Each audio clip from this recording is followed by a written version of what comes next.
Hello everyone and welcome back to some Forza Motorsport 7. Now today I'm going to be reviewing a car pack, specifically the first car pack for Forza Motorsport 7, the Samsung QLED TV car pack. It offers 7 new cars to the franchise and, well, out of the 7 of them, 5 of them I really like. Now the idea for this kind of review series that I'll be doing throughout the months when Forza release the new cars, I will be taking them all to a test track, driving them around there, saying my opinions, and saying a lap time that they will be able to set. So today we're going to be going to Laguna Seca, and we're going to see what lap times these cars can all achieve. Now I should add, I will not be reviewing 2 cars in this pack because, well, they really shouldn't be in the Motorsport series. These 2 vehicles are the 2015 Honda Ridgeline Bayard Trophy Truck and the Toyota Land Cruiser Arctic Truck AT37. Now, I've got nothing against these 2 vehicles specifically. I quite like them, I'm not going to lie. But for track racing, it doesn't make sense. Unless Forza is to add some form of off-road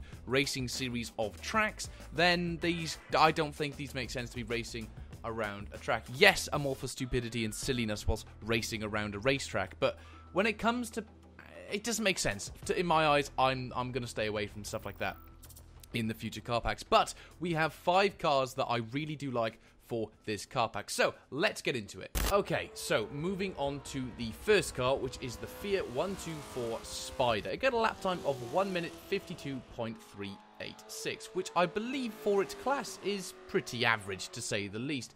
Now, I was doing hot laps for this review, and whilst driving this car, it's not the best. It does get quite tedious because it's so slow.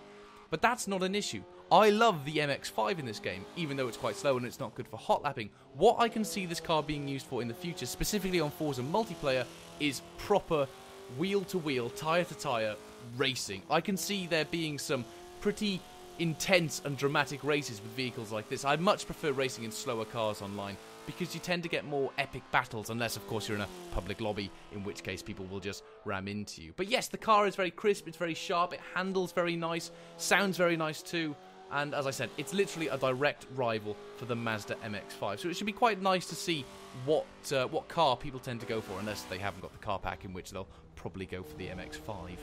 In 4th place is my favourite car of the pack, the Alfa Romeo Quadrifoglio Lamborghini from Giglio. Yeah, that one. It got a lap time of 1 minute 42.033, and I think that's pretty good for a B-class car. It's definitely my favourite car of the pack, 100%. It's stunning, it sounds nice, and it's fantastic to drive. You don't think, when you're in first person, you forget you're driving a 4-door saloon car, because it doesn't handle like one. You expect it to be heavy and willow about like a boat round the corners, but it doesn't. It's sharp and it's poignant. It knows where it needs to be. And I think for the proper, I say tryhards, but for those who genuinely know how to race on Forza, I can see this hopefully being one of their favourite cars. For me, just to slide about and try and get a decent time in for a hot lap, it was great fun. But then again, it is still B-class.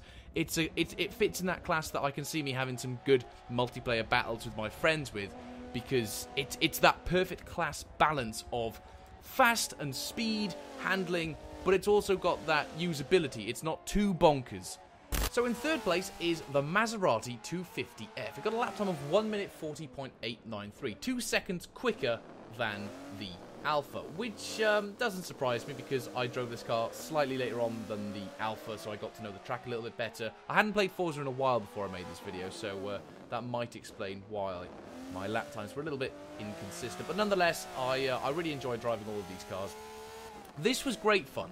This reminds me of why I love classic race cars in Forza, because when you're in first person, you get to see you get that pleasure of clipping the apex. You get the James May buzz feeling when you get that corner just right. And the sound of this thing is fantastic. Plus, it's a classic Maserati. You cannot go wrong with a classic Maserati. Soul, passion. It's literally any Italian car I will wet my pants for.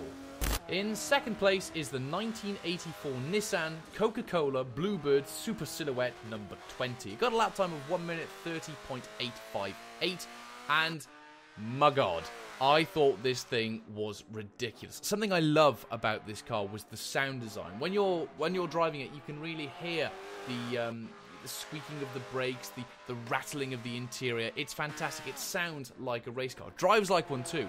Proper bonkers, this thing. As you can see me, I'm a little bit out of control in this thing. I had to take it easy for the first lap because, my God, you put power on the exit of a corner, you will slide. And it's terrifying, to say the least. But yeah, this car was really good fun to drive. Proper quick car, this. It's a pretty good R-Class car. I mean, at the end of the day, I would still rather a LaFerrari. But for the race car fans of Forza, this is a definite one I think you should look out for, because it's quite a looker as well. Like, it's not ugly, but it doesn't follow the traditional racing car-esque look. It's bonkers. And from Nissan, I really like that. And the fact that it drives just the way it looks is brilliant.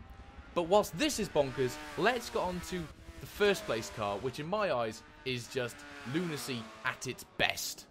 Yes, of course, it's the Porsche 935/78. It got a lap time of 1 minute 26.639, and as I was saying earlier, as bonkers cars go, this is up there. Stylistically, it may not be... Is that a real word? Stylistically?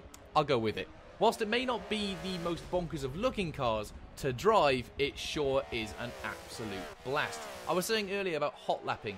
This car is brilliant for it because you're always on it. You have to push, push, push, and then there gets to that moment where the car doesn't forgive you because you've been abusing it for so much. It's a difficult car, this thing, but by God is it fun to drive. I have, again, no assists on any of these cars, and this is the one that you really do feel like you are in control. You are driving this thing. I mean, it doesn't surprise me this is the fastest car in the pack. I mean, statistics show that this has the most power, it's the lightest, it's gonna be the quickest. Whilst it may not be my favourite, that goes to the Alfa. This is definitely a close contender. This is definitely second place for the car pack. But I think that's pretty much going to do it. No surprises there. But for the first car pack, I think that's pretty solid. I think we've got, out of the 7 cars, 5 of them I think are worthwhile getting. So far, I'd say Motorsport 7 is off to a decent start to the car packs. Horizon 3's first 2 car packs blew everything out of the water. You had the Pagani BC, you had the Vulcan, what else do you have? You had the Dodge. I think the Chiron needs to be in one of these car packs to kind of bring up these car packs to the same level as Horizon in terms of excitement and spontaneousness, if that makes sense. Yeah, we'll go with that. Anyway, thank you very much, guys, for watching this video. I hope you guys have enjoyed this car pack review. It's out now, I believe, so if you want to get it, then I recommend it. 5 out of these 7 cars are probably worthwhile getting, and you will have fun with your mates. But anyway, thank you very much, guys, for watching this video. If you have enjoyed, please be sure to leave a like, and until the next one, guys, adios.